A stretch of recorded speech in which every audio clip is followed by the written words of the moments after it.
주제로 읽는 성경, 오늘은 구원은 무엇인가, 그리고 과연 안 믿는 사람도 구원받을 수 있는가, 이 주제를 함께 생각해 보려고 합니다.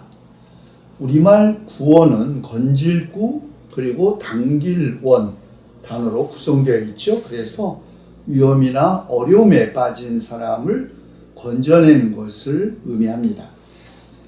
그런데 그리스의 철학 이전 시대에 구원은 개인적인 부나 명예, 건강, 권력, 그리고 장수 이런 것들을 의미했고, 언제나 행복이라는 단어와 동의어로 사용되었습니다.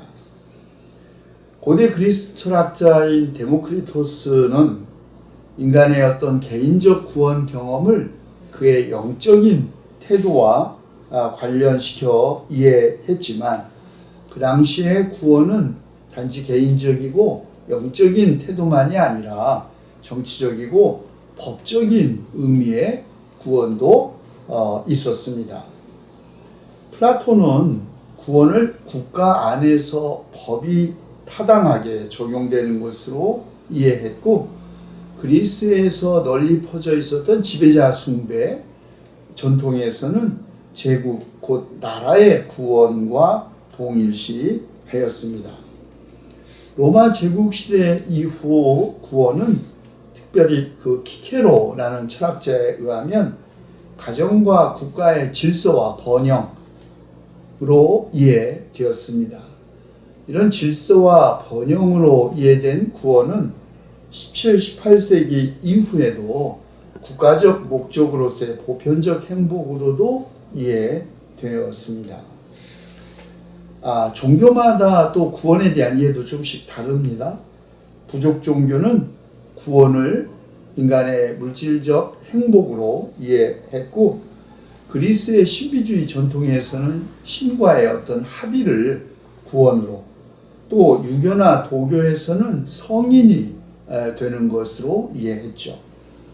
옛 이집트 종교나 로마의 황제 숭배, 일본의 신도 등은 지배체제와 그 권력의 안정을 구원으로 이해했습니다. 불교, 특별히 소승불교 전통에서는 구원을 이른바 윤회의 사슬에서 해방되는 것으로 이해했습니다. 이슬람은 구원을 살아서 낙원에 들어가는 것으로 이해했고, 유대인들은 출애굽 경험과 하나님의 선택받은 백성이라는 의식에서 구원을 언제나 노예적 삶으로부터의 해방, 그리고 하나님의 공의와 정의가 실현되는 그런 상태를 구원으로 이해했습니다.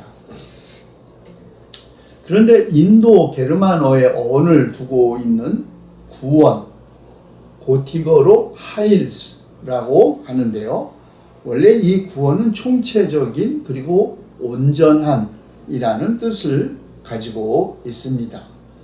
신약 성경에서 빈번히 구원으로 번역되는 단어 헬라어 소테리아라는 단어는 성취되고 행복한 영원한 삶을 의미합니다. 그러나 그리스도교에서 구원은 언제나 예수 그리스도 안에서 인간을 향한 하나님의 사랑과 관심, 그리고 파멸과 죽음에 의해서 극복될 세계에 하나님과의 끊어질 수 없는 사귐, 그리고 하나님께서 주신 생명의 선물로 이해했습니다.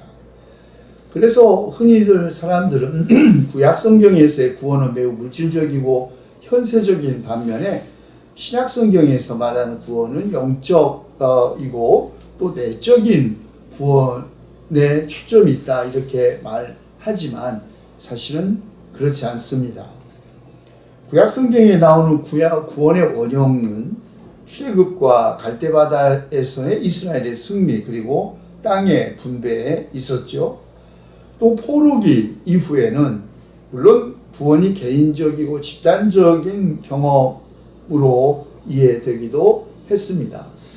그 후 이 길어진 식민 지배와 외적인 세력의 강한 탄압에서 비롯된 묵시문화 전통에서는 구원이 매우 우주적이고 강력하게 미래적이고 초월적인 차원으로 이해되었죠. 신약 성경에서는 구원이 예수 그리스도의 인격과 또 운명과 직결되어 있었습니다.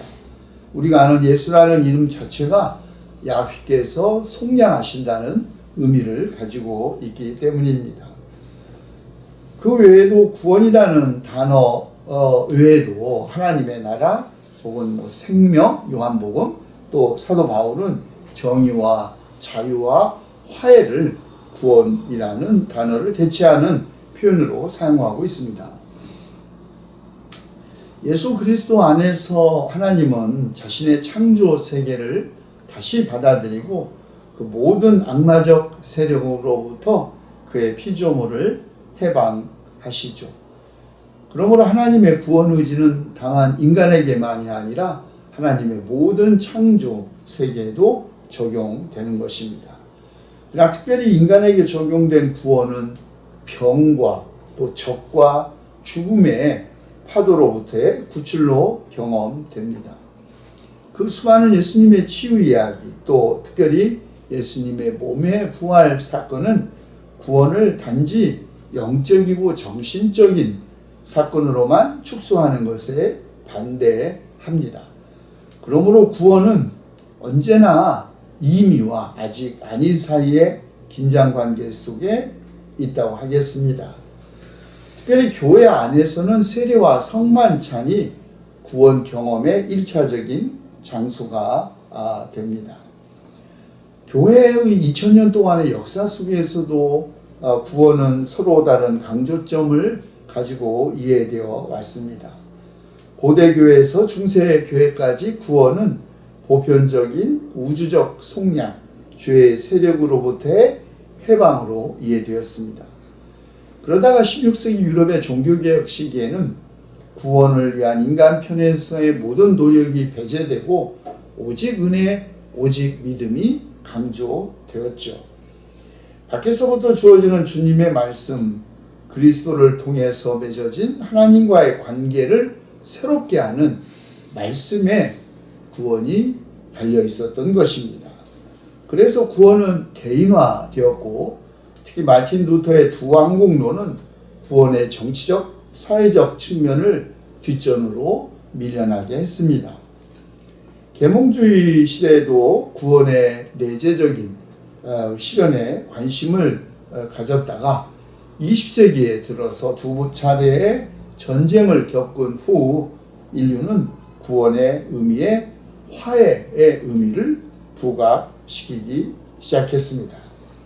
20세기 최고의 신학자라고 하는 칼 바르트는 모든 인간은 그리스도 안에서 구원받도록 선택되었다고 함으로써 모든 인간의 보편적 구원이라는 낙관론 위에 그의 신학을 세웠습니다. 이런 비슷한 구원의 낙관론은 가톨릭 교회에서는 제2차 바티칸 공의회 이후 더욱 강조되기 시작했습니다. 그리고 구원의 총체성, 또 특별히 제3세계의 해방신학 전통에서는 가난한 사람들의 해방, 또 여성신학에서는 구원의 총체성과 육체 긍정 그리고 경험 관련성을 강조하기도 했습니다. 자, 이것이 지난 2000년 아니 구약 때부터 지금까지 이해되어 온 구원에 대한 일반적인 이해였습니다. 그런데 오늘 우리의 관심은 그러면 종교가 없는 사람 혹은 믿지 않는 사람도 과연 구원을 받을 수 있는가 하는 질문입니다. 요한복음에 의하면 아들을 믿는 사람은 심판을 받지 않는다. 그러나 믿지 않는 사람은 이미 심판을 받았다. 그것은 하나님의 독생자 이름을 믿지 않았기 때문이다 라고 함으로써 믿지 않는 것 그 자체가 이미 하나님의 심판이라는 것입니다. 믿지 않았기 때문에 결과적으로 심판을 받는 게 아니라 믿지 않는 상태, 그것이 이미 하나님의 심판을 받은 사건이라고 함으로써 미래에 일어날 사건이 아니라 현재적 사건이라고 이해한 것입니다. 그런데 우리가 믿지 않는 사람은 구원받을 수 없다 라는 것을 주장하기 위하여 늘 인용하는 가장 결정적인 성경 말씀은 사도행전에 있습니다. 이 예수밖에는 다른 아무에게도 구원은 없습니다. 사람들에게 주신 이름 가운데 우리가 의지하여 구원을 얻어야 할 이름은 하늘 아래 이 이름밖에 다른 이름이 없습니다. 사도행전 4장 12절의 말씀이죠. 이 말씀은 믿지 않는 사람은 구원받을 수 없다는 주장을 뒷받침하는 가장 전형적인 말씀이기도 하지만 가장 많이 오해를 받은 말씀이기도 합니다. 잘 살펴보면 이 말씀은 베드로와 요한이 병자들을 고쳐준 후에 유대 지도자들과 장로들과 대제사장들과 율법학자들 앞에서 한 증언이라는 점에 주목해야 합니다. 4장 12절의 말씀 직전에 베드로와 요한은 이 사람이 성한 몸으로 여러분 앞에 서게 된 것은 여러분이 십자가에 못 박아 죽였으나 하나님께서 죽은 사람들 가운데서 살리신 나사렛 예수 그리스도의 이름을 힘입어서 된 것입니다 라고 말하죠. 베드로와 요한이 기독교를 다른 종교와 비교하기 위하여 말한 것이 아닙니다. 누가 메시아이냐? 라는 질문에 대하여 유대교 지도자들과 대결하는 과정에서 한 말입니다. 유대 종교 지도자들은 메시아는 다윗 왕조의 권력, 정치적 세력, 그 왕국의 영광을 회복할 그런 정치적 메시아를 기대했습니다.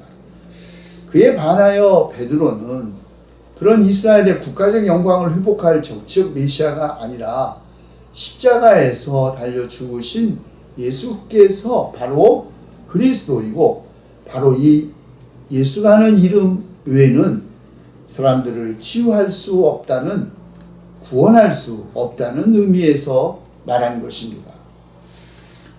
예수님을 믿지 않으면 구원받지 못한다는 주장을 뒷받침하는 또 다른 말씀 요한복음 14장 6절의 말씀입니다. 나는 길이요 진리요 생명이 나를 거치지 않고서는 아무도 아버지께로 갈 사람이 없다. 이 말씀도 사실은 많은 오해를 받은 말씀입니다. 이 말씀은 사실 도마가 예수님에게 어디로 가시느냐고 물었을 때 답변하신 예수님의 말씀입니다. 그런 의미에서 나는 곧 길이요 라고 말했을 때 그 길은 구원에 이르는 길이 아니라 예수께서 가셔야 할 십자가의 길이라는 의미입니다. 그러므로 나는 길이요 진리요 생명이다. 나를 거치지 않고서는 아버지께 갈 사람이 없다라는 이 말씀도 기독교적 구원의 배타성이 아니라 아버지에게 가려는 사람은 십자가를 거치지 않을 수 없다는 고난의 예견이라고 하겠습니다. 성경에 믿지 않으면 구원받지 못한다는 주장만이 아니라 믿는 사람이라고 해서 다 구원을 받는 것이 아니라는 말씀도 있다는 것을 기억해야 합니다. 마태복음 7장 21절에 의하면 나더러 주님 주님 하는 사람이라고 해서 다 하늘나라에 들어가는 것이 아니다. 하늘에 계신 내 아버지의 뜻을 행하는 사람이라야 들어간다고 함으로써 종교생활이 아니라 아버지의 뜻을 행하는 것이 하늘나라에 들어가는 조건임을 말씀하신 것이죠.